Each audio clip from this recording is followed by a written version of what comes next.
betray the people.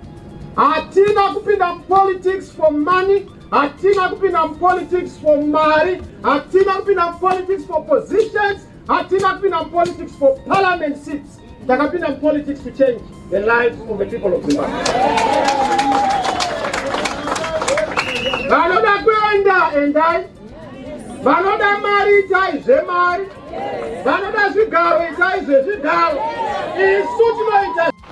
This is why you see Nelson Chamisa didn't hesitate kusia Triple C. The following audio, video I'm going to show you is of someone who is actually exposing how the CIO were used to defeat the opposition or to dismantle the opposition. So it's a very interesting video. I want you to listen very carefully. Then you will see that Nelson Chamisa kubuda kwa akaita Triple C, he actually knew what was going on. Vanhu tirikuda kufunga kuti maybe akatengesa kana kuti, but he actually knew that he was being played. He actually knew that the enemy was within. So he actually left them Triple C, akavasira MDC.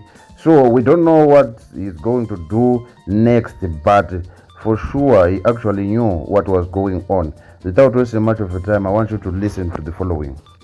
Thinks this could be one way to reform the CIO slowly.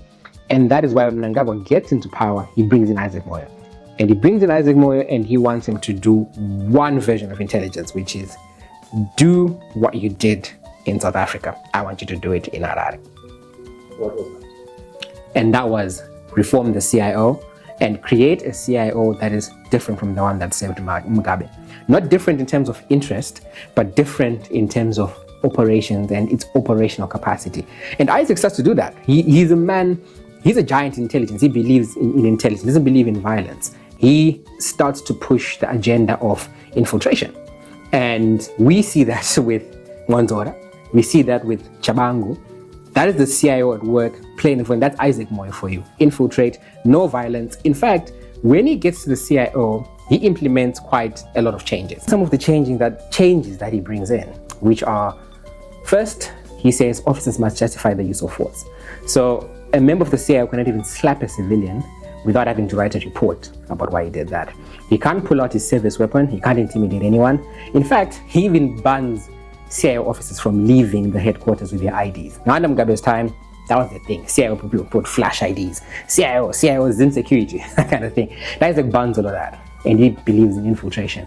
And for the most part, you'd say from an intelligence perspective, the argument of those that support him and himself is that this works. And we saw that in Zimbabwe, and we actually thought maybe Emerson Mnangagwa is the toothless. Yeah, look, so the CIO definitely mellows down a lot when Isaac Moyo is at the helm. And he tries to build this new intelligence branch that only uses violence as a last resort. He wants to gather intelligence. And it immediately leads to tension. Like you say, he's seen as a toothless bulldog.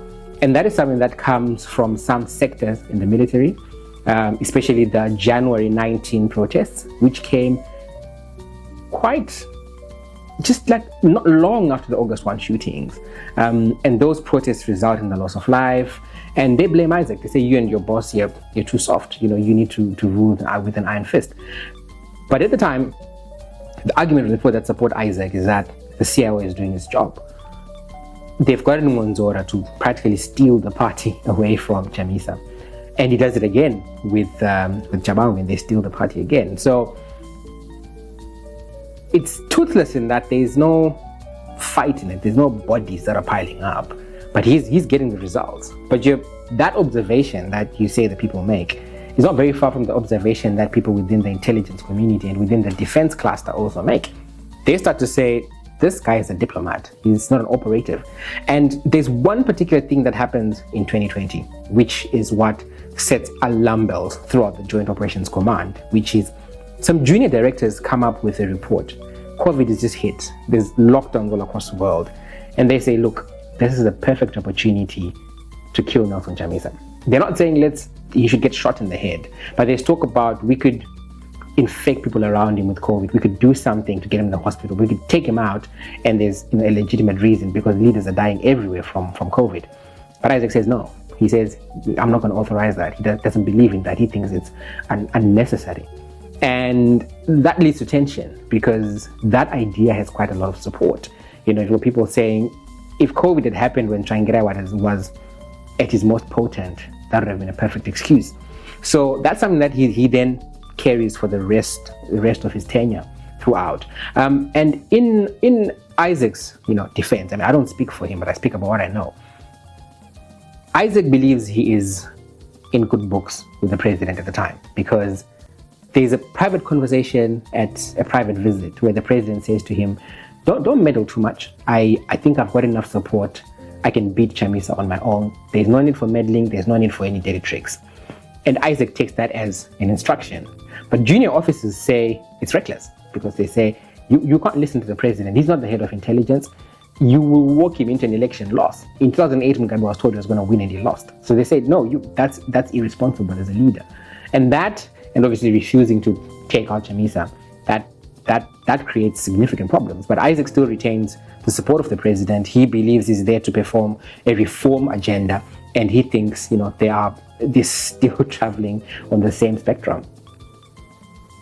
So how did then Isaac lose it?